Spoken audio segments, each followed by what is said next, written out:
केहू कतनो आई और कतनो जाई, लेकिन हो ना पाई। झमकावला से होई ना नो, पावर ये से शुरू होला और ये खत्म।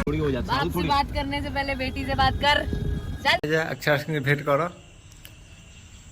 तू जब देखो जब तू कहता रुकी झमकावला से पावर ही जा शुरू ही जा खत्म। जा अक्षर सिंह बुलावा तारी, पहले बाप से ना, पहले बेटी से भेंट कर, उसके बाद आगे बोली।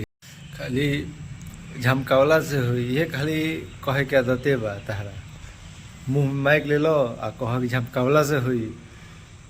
तोर तो खाली औरत से पाला पड़ल बा। जो अक्षर सिंह भेंट कर, फाड़ दी अक्षर सिंह बात रखे। जा जा अक्षर सिंह भेंट करो।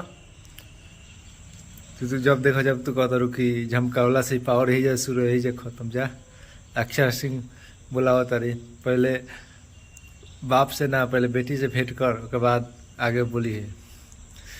जो ले लो माइक के कहत रह कि 10 दिन में बताएं तो ऐसे करें वैसे करें। जा बुलावा तारी अक्षर सिंह।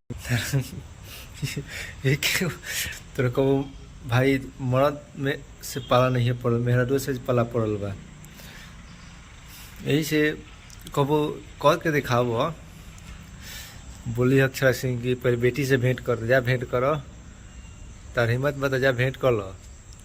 और उसके बाद तू अक्षर सिंह से कहता रहो वीर कुंवर सिंह मोछ खाली रखेले। तू मर्दे होके का कोई बार मर्द हो तो जा अक्षर सिंह लेडीसे न हुई, जा भेंट कर लो। लेडीसे से तू फरिया लो, तब ओकरा बाप लगे जाइ हो। नमस्ते प्रणाम, आप लोग कैसे हैं? ये भाई देखो जब का तो झमकावला से पावड़ी से शुरू ले जा खत्म। तो का हो रही है, जा भेंट कर लो अक्षर सिंह से।